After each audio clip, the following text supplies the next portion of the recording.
deuxième intervenante, Natalia Teuber. Natalia, tu étais dans la même promo que Clément et moi-même. Nous avons commencé par un master en philosophie et recherche que nous avons finalisé tous les trois.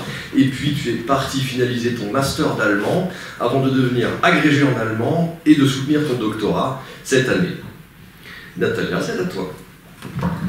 Alors je vais encore une fois te remercier pour la deuxième invitation et également donc remercier le pôle Média Culture de Colmar de nous avoir mis la salle à disposition ainsi que le très courageux public qui est venu parler de mystique de bon matin.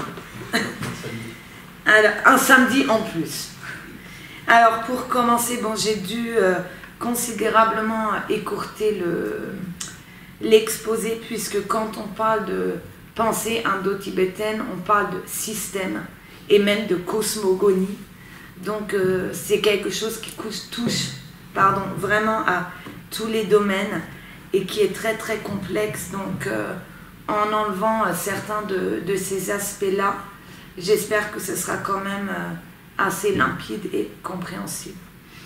Donc pour commencer, il convient de souligner donc un aspect essentiel de la culture indienne ou indo-tibétaine. Et j'ouvrirai donc sur une citation de Julius Evola tirée de son ouvrage Le Yoga Tantrique où il dit, je cite, « De façon générale, l'Inde a ignoré tout moralisme. Elle est restée étrangère au fétichisme moral qui, en revanche, a prévalu en Occident. Elle n'a attribué aucune valeur absolue, aucun caractère catégorique aux normes morales. Sur le plan spirituel, elle n'a vu dans ces normes que de simples moyens, ordonnés en vue d'une fin supérieure. D'où, par exemple, l'image célèbre du radeau dans le canon bouddhiste. La morale, sila, est assimilée à un radeau que l'on construit pour traverser un cours d'eau, mais qu'on abandonne aussitôt après. » Alors, dans la philosophie indienne, on considère généralement que celui qui possède la connaissance transcendante, c'est-à-dire qui connaît le Brahman, l'absolu, l'un, possède un caractère invulnérable. Car la science spirituelle est dans de nombreux textes comparée à un feu qui brûle tout lien et situe donc l'homme et son destin au-delà de ses actions. Qu'elles soient bonnes ou mauvaises, elles n'ont plus aucune prise sur lui, car elles se détachent de lui. Normalement, l'homme est soumis au karma, donc qui n'est en aucun cas à comprendre comme une loi morale, mais simplement comme un principe qui fait que chaque action, qu'elle soit bonne ou mauvaise, engendre un effet donné, et ce de manière totalement mécanique. Et l'homme est également soumis au dharma, qui quant à lui équivaut à la nature propre d'un être, soit à ce qui le définit sur le plan samsarique, c'est-à-dire sur le plan de la transmigration, ou comme on dirait en Occident, sur le plan de la réincarnation. Et c'est ce plan samsarique qui fait de l'être ce qu'il est et non un autre que celui-ci. C'est donc la corrélation entre le karma et le dharma qui sont à l'origine du conditionnement des êtres dans tout ordre manifesté. Pour commencer, il convient de souligner que le tantrisme tout entier se fonde sur l'idée selon laquelle la réalité est unique, soit un tout indivisible, incarné donc par cette fameuse figure de Shiva Shakti, c'est-à-dire par l'union des principes de l'absolu féminin et de l'absolu masculin, qui est à concevoir comme la conscience cosmique investie de l'essentielle potentialité d'auto-évolution et d'auto-involution. L'individu peut s'unifier avec elle, puisqu'il est tout entier intégré dans le cosmos, et le processus de réalisation équivaut, comme dans tout courant de l'hindouisme, à l'accomplissement de soi. Cette dernière est à entendre, pour l'exprimer en termes très simples, comme une prise de conscience envisagée comme la symbiose entre l'individu et l'au-delà, ce par quoi elle équivaut à une expérience de la totalité de l'être et du devenir. Les manifestations sont fondées sur un dualisme fondamental, le principe masculin Purusha en sanskrit qui correspond à la conscience cosmique et le principe féminin Prakriti qui lui correspond à l'énergie cosmique. Donc principe d'une part, énergie d'autre part. En d'autres termes, on est face à la manifestation à l'échelle cosmique du masculin et du féminin terrestre et phénoménal. Bien que les deux se différencient par des qualités respectives, ils demeurent inséparables en tant que la manifestation d'un seul principe. Pour résumer, la réalité tout entière est Shiva Shakti, c'est-à-dire Purusha et Prakriti. Et c'est donc précisément aussi cette totalité-là qu'aspire à réaliser le tantrisme par la contemplation active, par laquelle on devient soi-même Shiva Shakti, par quoi on ressent la joie ineffable, accessible uniquement dans et par l'expérience du fameux éveil. Dans la Bhagavad Gita, on développe le fondement de ce qu'on appelle communément la voie de la main gauche, exprimée en termes métaphysiques et théologiques. La divinité dans sa forme suprême, c'est-à-dire dans sa forme pour ainsi dire universelle, ne peut être que l'infini, lequel ne peut provoquer que la crise, la destruction, la fracture de tout ce qui a un caractère fini et donc mortel.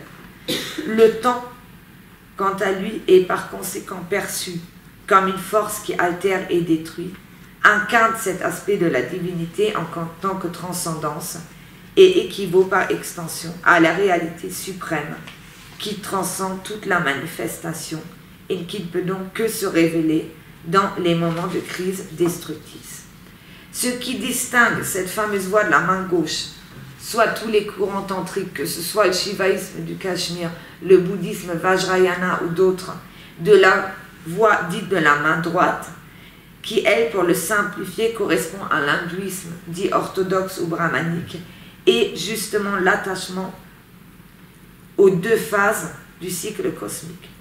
La voie de la main droite se rattache à la première phase, créatrice, tandis que la main gauche, dite aussi Vamakara, se rattache à la seconde phase, destructrice quant à elle.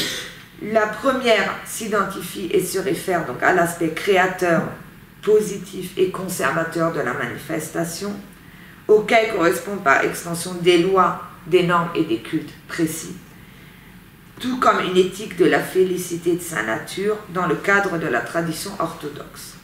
En opposition radicale à cela, la seconde, donc cette voie de la main gauche, aspire au détachement et au rejet radical de tout ce qui précède, c'est-à-dire de toute norme, et aussi de cet aspect, on va dire, orthodoxe, normé, fondé sur des lois. Pour y parvenir, l'adepte a le choix entre deux solutions.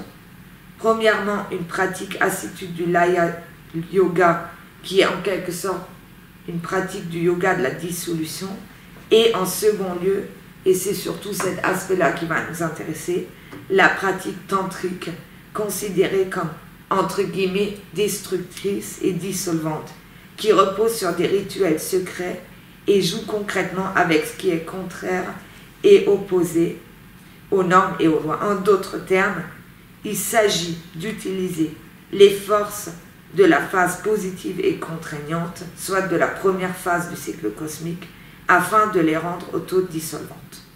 Il faut toutefois insister sur le fait que les deux voies sont de manière différente, voire opposées, mais qui aspirent toutefois, aussi étonnant que cela puisse paraître, au même but, c'est-à-dire à atteindre ce fameux éveil.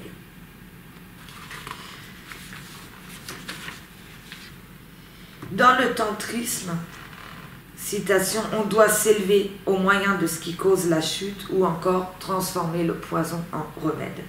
Pour l'exprimer autrement, notamment la pulsion sexuelle et l'acte sexuel sont la voie qui ouvre aux réalités du cosmos, indiquant l'unité du fini et de l'infini.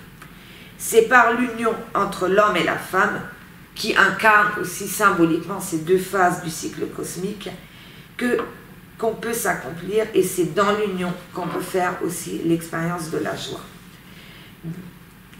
Dans ces moments de joie et de félicité, la conscience se retire de l'environnement et il est essentiel de souligner que dans le tantrisme, on apprend à explorer ses sens plutôt que de tenter de les dompter afin de parvenir à la synthèse, à l'équilibre parfait entre les dimensions de la jouissance, boga, et la libération, yoga.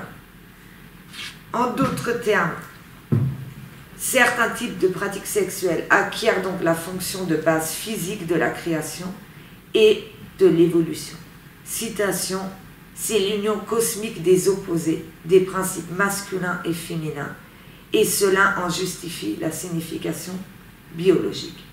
En d'autres termes, la femme, dans ce type de rituel, adopte le rôle actif et devient l'intermédiaire transcendant et immanent, l'incarnation active de la Shakti, donc du pôle féminin de la divinité, soit la déesse, ce par quoi elle devient en même temps l'objet du culte. Le couple humain se transforme alors symboliquement en couple divin, ce par quoi l'Éternel passe dans ses formes du plan rituel générique des hiérogamies au plan opératif. Les principes humains dans le corps doivent donc être assumés pleinement, et par le rituel, on parvient à atteindre la nature ou sa nature la plus profonde, ce par quoi l'union comporte incontestablement une dimension magique. Le climax et l'extase constituent une rupture au niveau de la conscience individuelle, permettant la réalisation brusque d'un état non dual.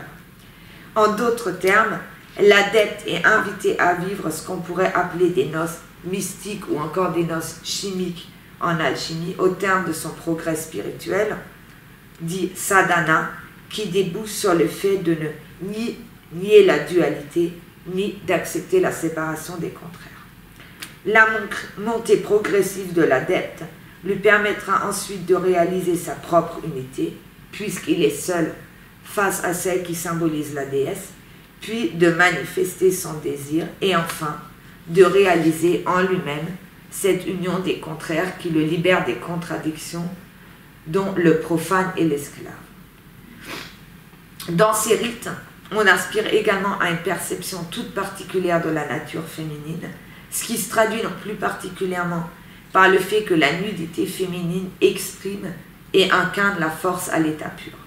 La femme profane devient alors femme d'exception, en laquelle s'est incorporée la substance même de la femme transcendante ou divine. Avec elle peut être atteint l'état primordial non dual qui produit la libération. Pour résumer, on peut dire que l'acte charnel et sexuel humain doit reproduire dans et par le rite un geste divin représenté par la Viparita Maituna. Donc c'est la dernière position qu'on voit dans le Kama Sutra où l'homme est assis en position du lotus et la femme sur lui qui l'enlace, et c'est aussi généralement la représentation artistique qu'on a de cette figure de Shiva Shakti. Position donc qui doit favoriser l'exercice d'une concentration mentale particulière afin de réagir de manière adéquate. L'altérité paraît comme existence indépendante et extériorité radicale à celle du sujet, par laquelle la liberté du moi s'éprouve comme limite. Dans la confrontation à l'objet, le moi fait sur lui-même l'expérience du manque, se révélant à lui-même comme carence d'essence, ce qui explique certainement par le fait que le désir s'origine sur un fond de déficience. Ainsi, le processus du désir rencontre l'objet comme un obstacle à la liberté, obstacle qui doit naturellement être surmonté, c'est-à-dire dialectiquement nié. Dès lors, il en découle que la suppression de l'altérité devient constitutive de non-identité. L'explication du désir et la destruction dialectique de l'autre peuvent donc être perçues et conçues comme des processus corrélatifs. Tant que la figure de l'autre prend la forme du simple vivant, sa résistance à ma liberté équivaut à ce qu'on pourrait appeler la forme passive de la nature immédiate. Le moi n'y trouve donc une satisfaction ponctuelle et illusoire, car il veut faire l'épreuve de sa liberté dans toute l'étendue de sa puissance. Aussi précisons que le désir ne porte non pas sur l'objet simple, mais sur l'objet autre en tant que liberté. La rencontre de la liberté autre peut assurer au moins le moment décisif de son épreuve. Donc Jean Libis, dans le mythe de l'androgyne, écrit la chose suivante: il doit accomplir en soi cette négation de soi-même, car il est en soi le négatif et doit être pour l'autre ce qu'il est. La confrontation ici ne peut s'effectuer que dans la lutte des consciences, car chacun aspire à mettre en jeu le point extrême de sa liberté, laquelle équivaut au détachement de la vie. Aussi notons que le moi qui met sa vie en jeu concourt à la négation radicale de l'autre. Le désir de soi, médiatisé par la résistance de l'autre, prend la forme d'une lutte dont l'issue, pour l'un des deux protagonistes, est soit la mort, soit l'esclavage. En d'autres termes, la figure de l'autre peut œuvrer comme médiation sur laquelle porte le désir, ce par quoi elle équivaut d'une certaine façon à la figure de l'ennemi. De fait, dans la relation sexuelle, la liberté de l'être est médiatisée par celle de l'autre. Chaque liberté devient ainsi le lieu possible où l'autre s'aliène et se sclérose. L'individu dont la liberté se voit être aliénée, dont la liberté échoue, tentera de s'arracher au piège par la violence, et plus particulièrement, il s'agit d'une violence tant insidieuse qu'opérante, puisqu'elle porte en elle la marque des pulsions fondamentales. C'est ce qu'on pourrait appeler l'homosexualisme, peut donc être défini comme un guerrier sans motif ni mobile, soit comme le Sisyphe de la conquête érotique. Au lieu d'aller dans le sens, au lieu d'aller dans le sens d'une opposition, d'un antagonisme, voire d'un conflit ou d'une lutte, le tantrisme aspire précisément à vaincre cela. Les deux principes, soit le masculin et le féminin, qui sous-tendent le monde et l'univers, doivent être conciliés, unis. C'est-à-dire qu'ils ne doivent plus se trouver dans cette position de lutte, mais être unis symboliquement par l'union pour dépasser la dualité. Il ne s'agit donc pas d'aller dans le sens d'une confrontation, mais bel et bien dans celui d'une union. Le but ultime du tantrisme est donc l'union des opposés, mettant un terme au dualisme qui donne lieu à la joie et à la félicité suprême.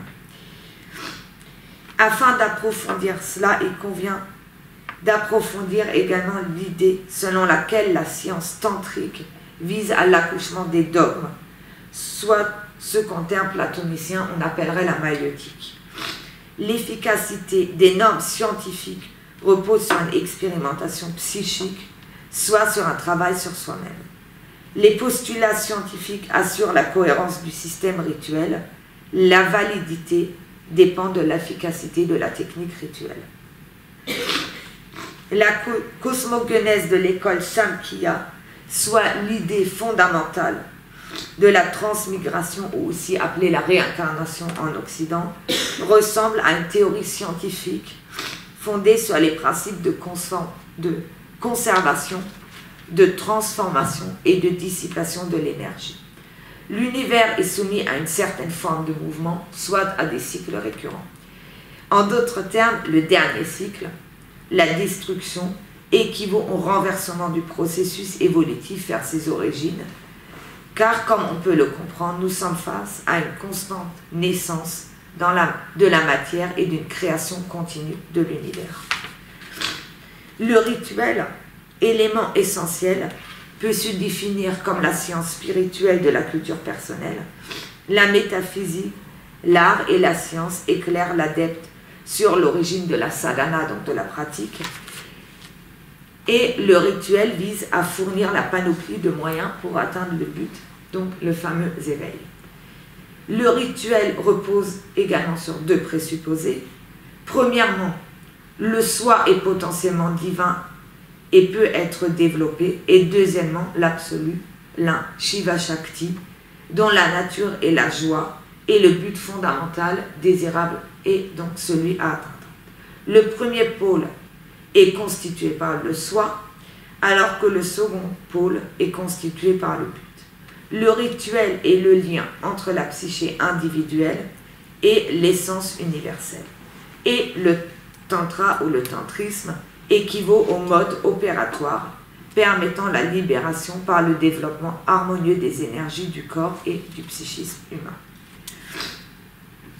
Evola affirme en commentant un texte du Vajrayana, citation, « La relativité des valeurs morales proclame justement que les passions perdent leur caractère d'impureté quand elles deviennent absolues, c'est-à-dire des forces élémentaires comme le feu, l'eau, la terre, le vent, etc. Dans ce cas, elles désindividualisent. Pour employer une expression alchimico-hermétique, elles lavent en brûlant et permettent ainsi des ouvertures au-delà de la conscience conditionnée. On attribue donc une dimension hyperphysique au corps, ce par quoi s'établissent des rapports analogico-magiques entre microcosme et macrocosme, afin de se tourner vers l'unité suprême à travers le corps qu'il s'agit de réveiller, de connaître et de dominer jusqu'à son côté intérieur et occulte. Dans le Prana Agnihotra Upanishad 4 est écrit « Toutes les divinités sont encloses ici, dans le corps ». Même si l'asana est clairement différent des rites orgiaques, il convient peut-être malgré tout de mettre les deux un petit peu en relation, dans la mesure où, dans chacun de ces cas de figure, on confère à la sexualité une vocation supérieure, sacrée, dépassant de loin la recherche du plaisir, souvent égoïste d'ailleurs. L'éros apparaît sans inhibition dans les fêtes orgiaques collectives, lesquelles sont à considérer comme des expériences dont la vocation ultime consiste en le fait de nous conduire bien au-delà de la phénoménologie de l'amour et de la sexualité profane. Dans ce contexte, l'oscillation de l'éros est clairement orientée vers le sacré, ce qui a pour conséquence directe que l'éros offre à l'être humain, plus précisément au croyant ou à l'adepte, des possibilités positives qui s'opposent radicalement à la concupiscence charnelle du simple individu.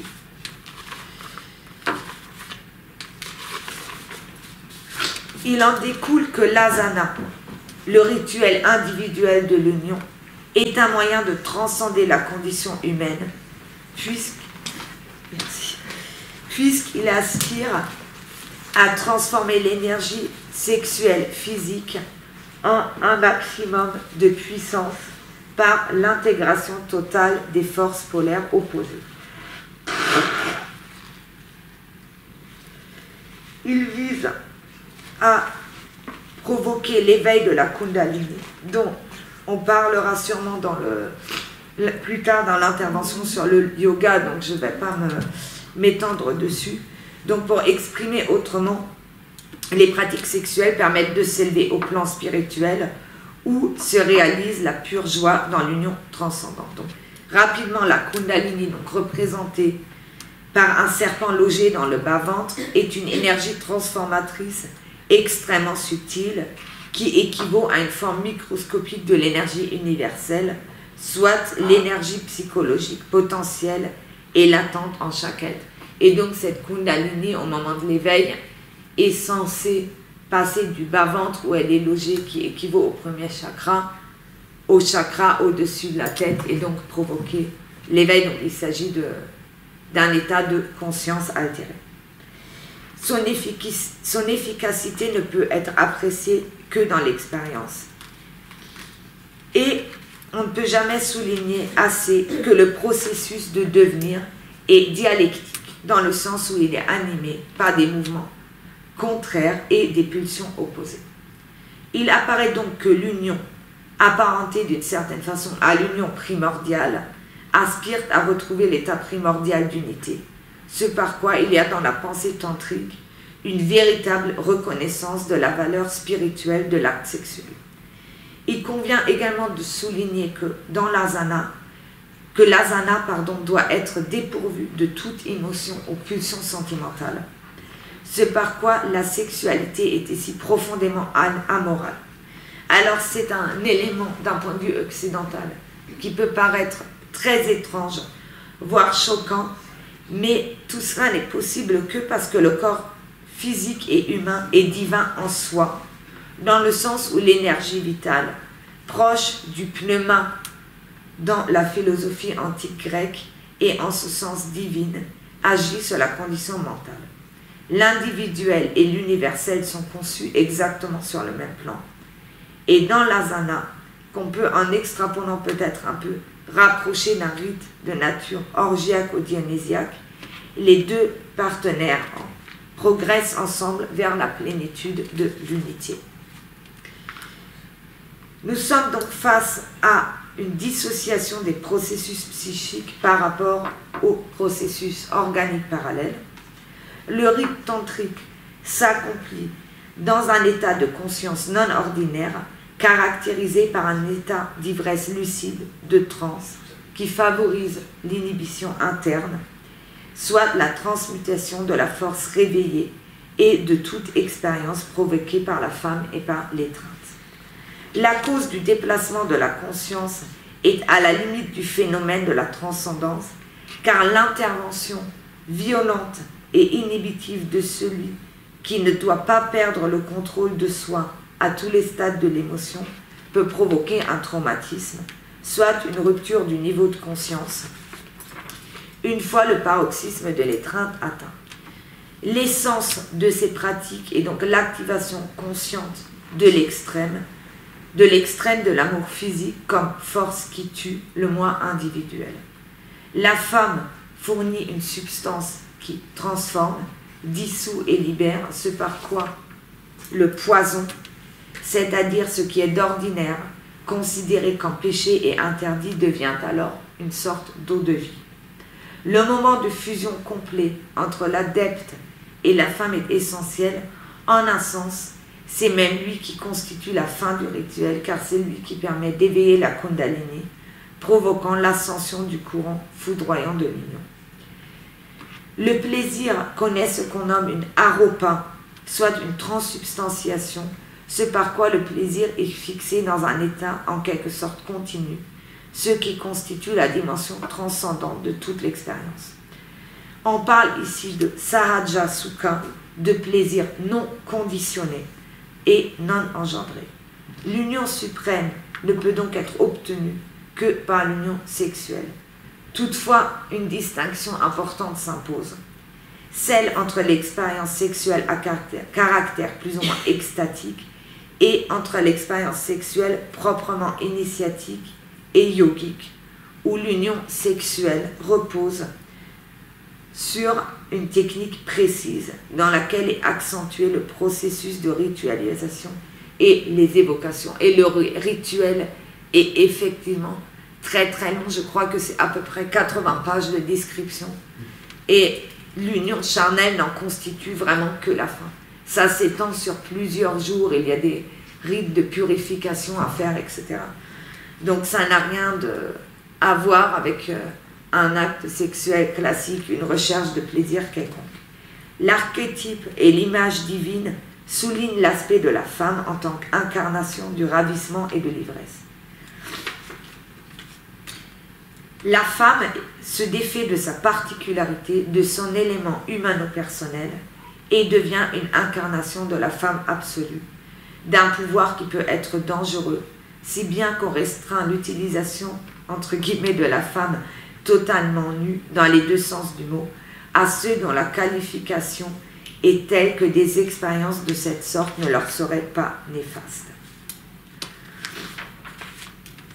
D'après ce que nous avons vu, il devient manifeste que le culte de la Shakti repose sur un procédé psychologique projectif qui transforme la perception ordinaire d'une femme en une perception d'un type spécial, soit en une perception de la divinité de la fameuse et ici vénérée Shakti.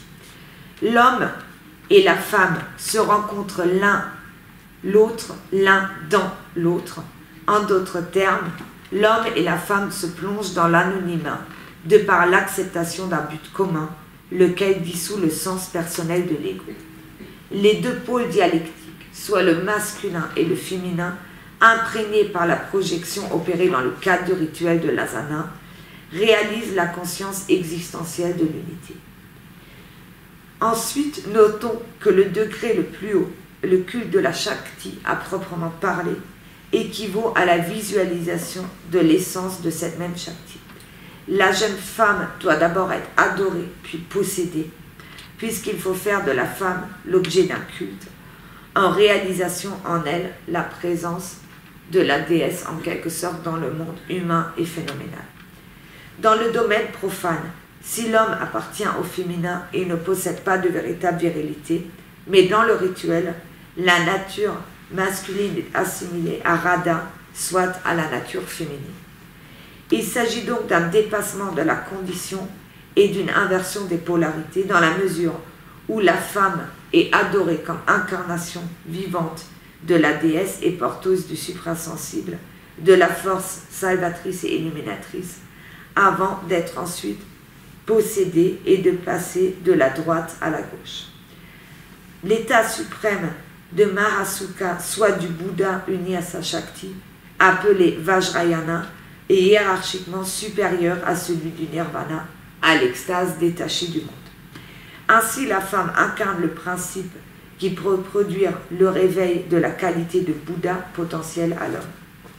Néanmoins, la conquête de l'état non-dual via le sexe et donc le rite de l'asana est une conquête difficile à rendre stable. Le culte du corps implique l'expérience sensorielle ainsi qu'une esthétique qui prend en compte la relation physique entre l'homme et la femme avec pour but ultime la communion physique, soit la réalisation limitée de l'absolument réel. L'adepte doit ici accepter les tensions contradictoires de sa propre structure personnelle.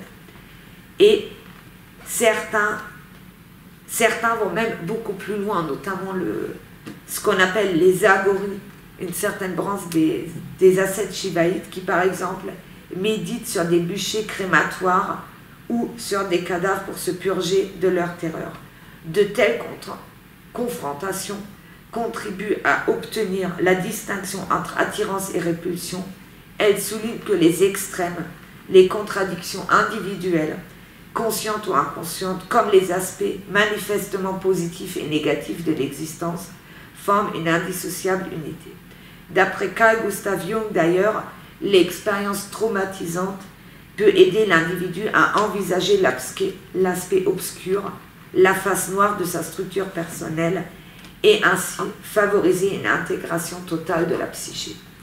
Le monstre hermaphrodite, androgyne auquel on peut, en extrapolant peut-être un peu, assimiler la figure Shiva Shakti, puisqu'elle est la fusion entre les principes masculins et féminins, et par là aussi androgyne, peut provoquer un effroi panique qui, parfois, se mue paradoxalement en une tentation puissamment suggestive. Les rites à teinture androgynique sont liés à une transgression manifeste, sous-tendue par une puissante instance disérante, laquelle, quant à elle, se manifeste en incluant une violence réelle. La transgression implique d'une certaine façon que l'être humain est marqué par une configuration sexuelle déterminée, c'est-à-dire que cette détermination sexuelle est donnée comme une coercition différenciative qui pèse et par conséquent influence la destinée ultérieure de l'individu. Pour Carl Gustav Jung encore, la psyché humaine masculine ne coïncide pas avec la féminine, caractérisée par une coloration sexuelle spécifique qui pénétrerait l'univers mental. Dans ce contexte, le sexe est à concevoir comme un interdit ontologique, soit comme l'expression fondamentale d'une limite. Pour le dire autrement, il s'agit d'un chaîne de transgression virtuelle, dans la mesure où nous sommes face à une transgression virtuelle, à une transgression de la monosexualité, par une conduite sociologique mi-symbolique, mi-réelle, puisque les rites de transgression inspirent toujours à mimer les changements radicaux qu'ils visent à représenter. Le but des différentes étapes de la connaissance psychologique dans le tantrisme est le voyage de l'ego jusqu'à la réalisation de soi, qui, comme on sans doute, passe par un processus très long et graduel. En d'autres termes, l'objectif ultime consiste en le fait de devenir un être total, en prenant conscience de son propre voyage psychologique, rendu possible par deux aspects successifs.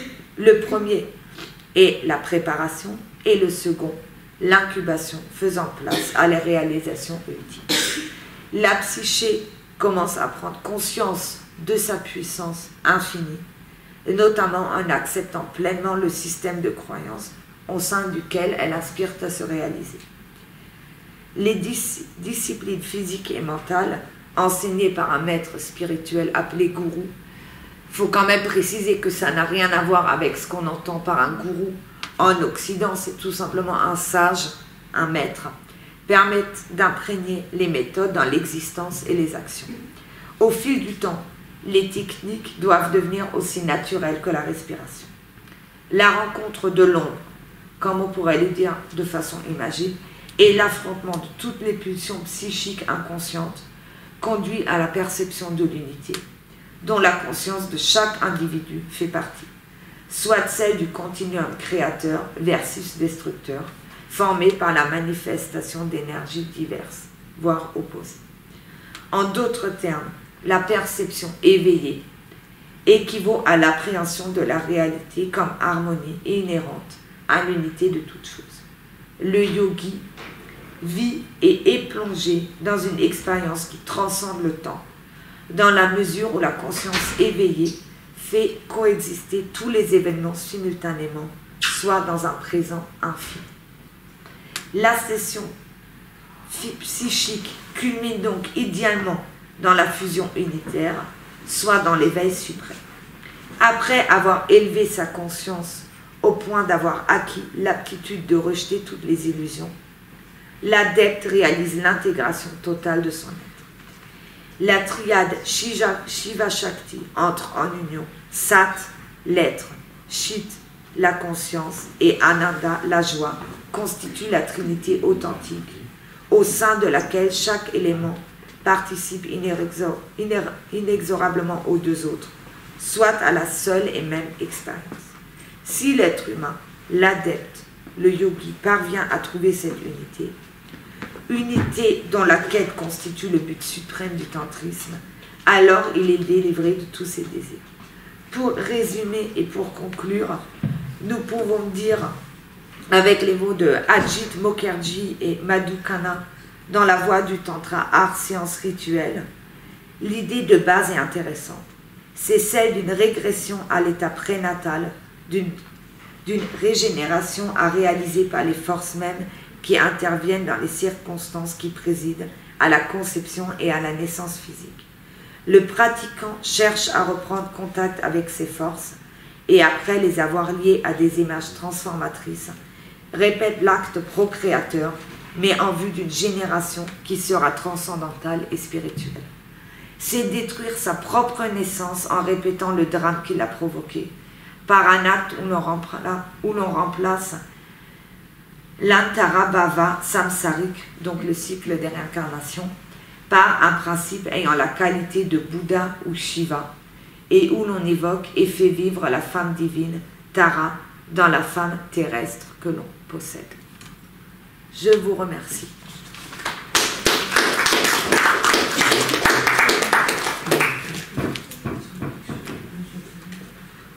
Merci beaucoup Natalia pour ton intervention. On passe aux questions. Clément, tu as l'air très très motivé, alors j'arrive. Merci beaucoup Natalia, c'était très intéressant. Alors, la tragédie humaine, c'est ce cycle de transmigration, de réincarnation qui finalement ne pourra s'arrêter qu'au moment où l'éveil aura été atteint par l'individu. Ou en allant mourir à Varanasi, mais ça c'est un autre débat. Et du coup, l'objectif, c'est retrouver l'union avec le tout, le fameux Brahman dont tu parles. C'est ça le but de tout ce qui vit finalement. C'est ça mais c'est la finalement félicité. en fait rentrer aussi dans un état. Alors, je ne vais pas dire de néant parce que c'est une connotation négative, mais de dissolution pour être justement réintégré au tout qui n'est que constante dissolution et renaissance. C'est ça. L'objectif, c'est mettre un terme à l'individualité qu'on a. Complètement.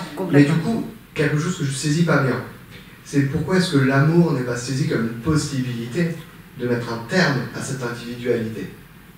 Parce que justement, l'union de deux êtres, par le biais de l'amour, on peut en faire l'expérience.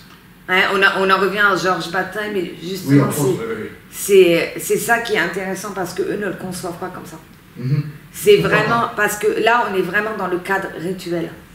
Et j'ai parlé que du cadre rituel. Oui.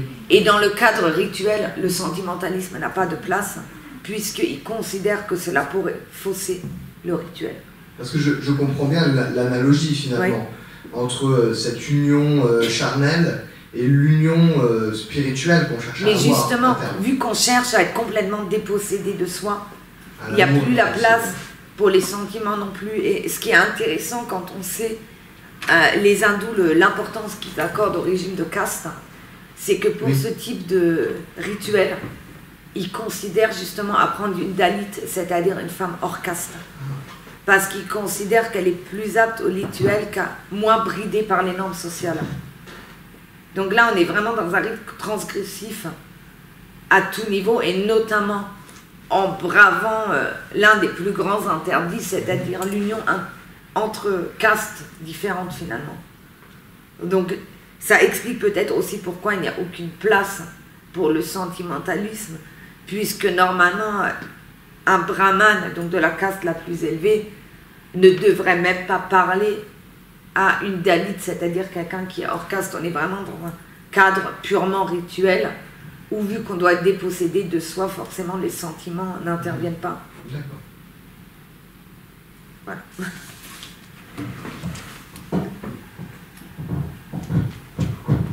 Autre question?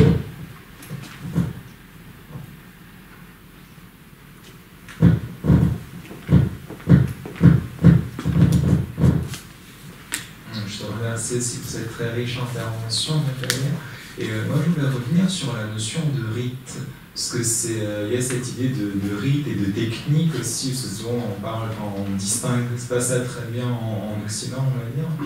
Mais vu que c'est des brahmanes qui transgressent eux-mêmes, on va dire, leur rite habituel en quelque sorte, est-ce que il y a une distinction entre des rites qui seraient traditionnels, qui seraient plus avec des objets, avec des matières, etc., et des techniques qui seraient plus portées sur le corps?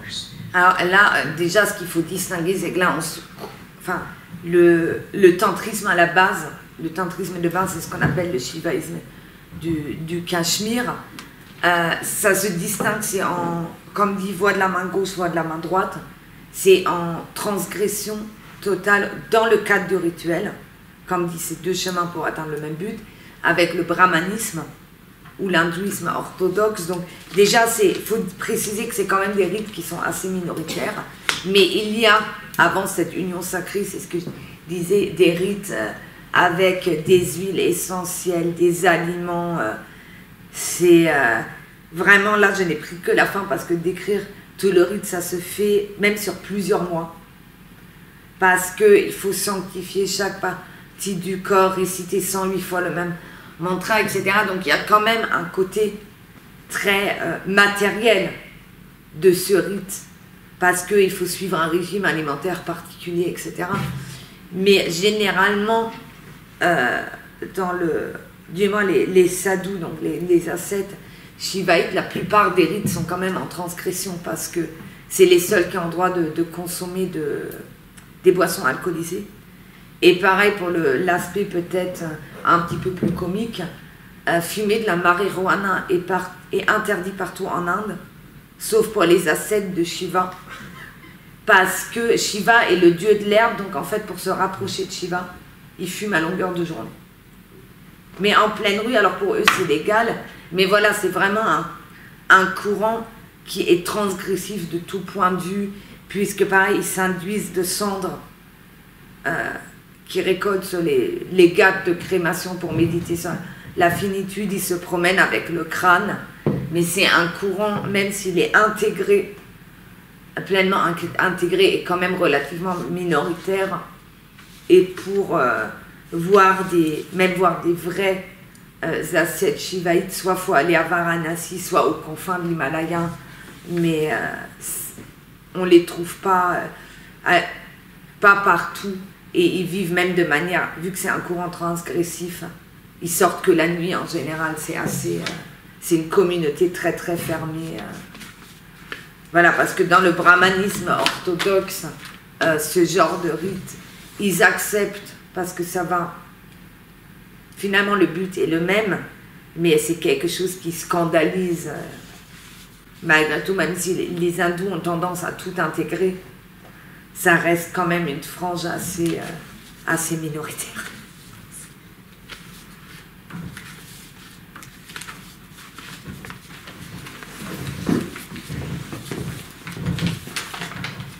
Autre question, on a encore un peu de temps. Les intervenants ont tenu l'horaire, donc c'est merveilleux. Cette fois-ci, on n'est pas pressé.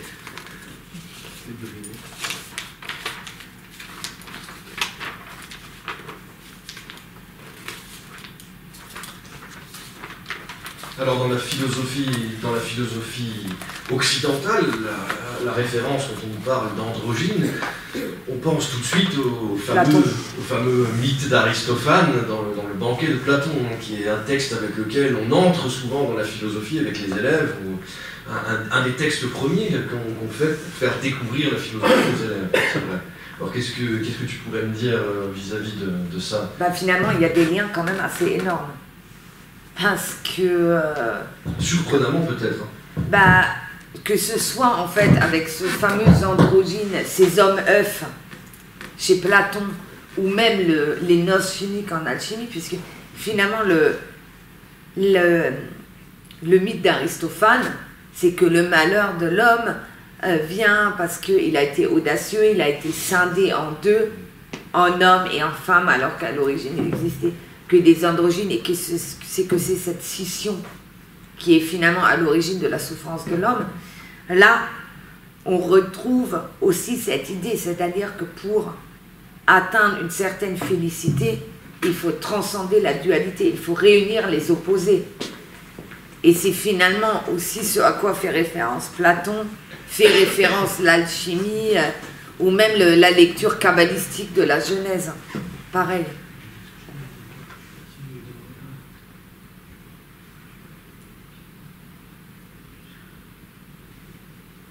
Donc voilà, pour répondre à ta question, l'idée est plus ou moins la même, hein, que pour que l'homme, entre guillemets, soit apaisé, ontologiquement parfait, etc., il faut réunir les opposés, il faut dépasser la dualité. C'est l'idée qu'on retrouve ici. Tout le malheur pour l'être humain avec cette séparation, en fait, puisqu'ils sont unis au début et séparés ensuite. Et chacun cherche désespérément sa moitié. Mais sur ce sujet-là, la lecture kabbalistique de la Genèse est très très très intéressante. C'est cette idée-là, hein, aussi, de dire que le fruit défendu est la connaissance, et que le malheur de l'homme vient avec on va dire, la scission genrée, oui, et la découverte de la sexualité, etc. D'accord. On a le temps pour une dernière question, profitez-en, c'est pas souvent.